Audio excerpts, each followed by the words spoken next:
بادشاہ کی عادت تھی کہ وہ بیس بدل کر عوام کی خبر گیری کرتا تھا۔ ایک دن اپنے وزیر کے ساتھ گزرتے ہوئے شہر کے ایک کنارے پر پہنچا تو دیکھا ایک آدمی گرا پڑا ہے۔ بادشاہ نے اسے ہلا کر دیکھا تو وہ مر چکا تھا۔ لوگ اس کے پاس سے گزر کر جا رہے تھے۔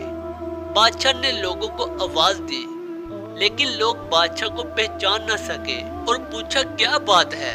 بادشاہ نے کہا اس کو کسی نے کیوں نہیں اٹھایا؟ لوگوں نے کہا یہ بہت برا اور گناہ گار انسان ہے۔ بادشاہ نے کہا کیا یہ امت رسول اللہ صلی اللہ علیہ وسلم نہیں؟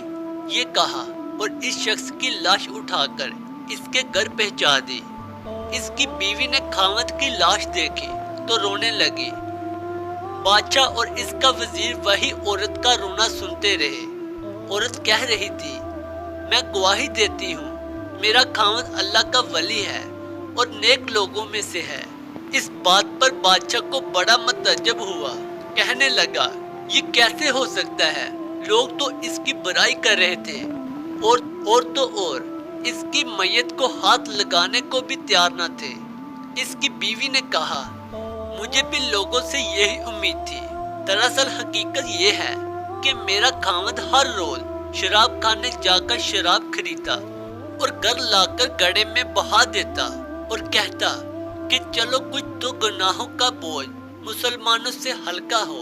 اسی طرح رات کو ایک بری عورت کے پاس جاتا اور اس کو ایک رات کی اجرت دے دیتا اور کہتا کہ اپنا دروازہ بند کر لے، کوئی تیرے پاس نہ آئے۔ گھر آ کر کہتا الحمدللہ آج اس عورت کا اور نوجوان مسلمانوں کے گناہوں کا میں نے کچھ بوجھ ہلکا کر دیا ہے۔ لوگ اس کو ان جگہوں پر آتا جاتا دیکھتے تھے۔ میں خاوند سے کہتی تھی کہ یاد رکھو جس دن تم مر گئے لوگ تمہیں نہ غسل دیں گے، نہ تمہاری نماز جنازہ پڑھائیں گے اور نہ تمہیں دفنائیں گے۔ وہ مسکراتے اور مجھ سے کہتے کہ گھبراؤ نہیں، تم دیکھو گی کہ میرا جنازہ وقت کا بادشاہ علما اور اولیاء پڑھائیں گے۔